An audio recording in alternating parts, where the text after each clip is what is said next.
At 88, Max Baer Jr. is the last Beverly Hillbillies cast member still alive. It's strange how one familiar face can suddenly become the final living link to an entire television era. When I realized Max Baer Jr. is now the last surviving main cast member of the Beverly Hillbillies, I found myself thinking less about the show, and more about everything that happened after the cameras stopped rolling. Because his real story isn't just about Jethro. In some ways, Jethro almost became his biggest obstacle. For millions of Americans, Max Baer Jr. will always be remembered as the lovable, well-meaning Jethro Bodine. Every time that famous theme song started, audiences knew exactly what kind of laughs were coming. Back then, television looked completely different.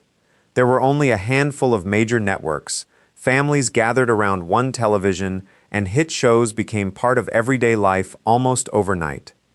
What surprised me was that Max nearly never reached that point. Long before anyone recognized him, life looked incredibly uncertain. Born in Oakland, California in 1937, Max grew up with a famous last name. His father, Max Baer Sr., wasn't just another athlete, he was the heavyweight boxing champion of the world.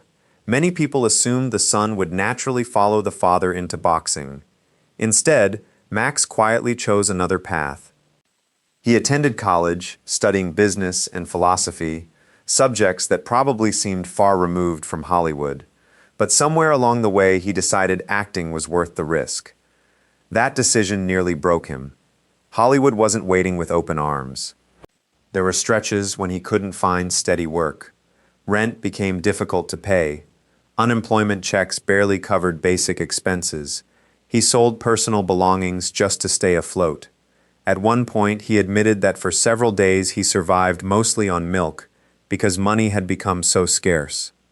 Imagine sitting alone, wondering whether chasing your dream had been the biggest mistake of your life. Most people never hear about that chapter. Then everything changed with one audition. In 1962, Max landed the role that would define his career forever. Jethro Bodine.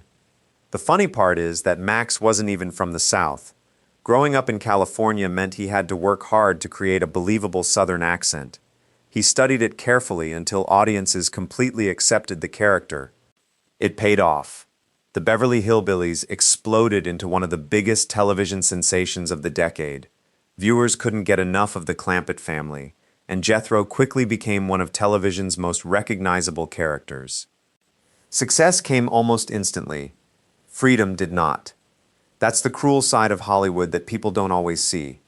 When audiences love you as one character, producers often stop imagining you as anyone else. For Max, Jethro became both a blessing and a cage. After the series ended, many casting directors simply couldn't picture him playing dramatic roles or sophisticated characters. No matter what script came along, they kept seeing Jethro standing in front of them.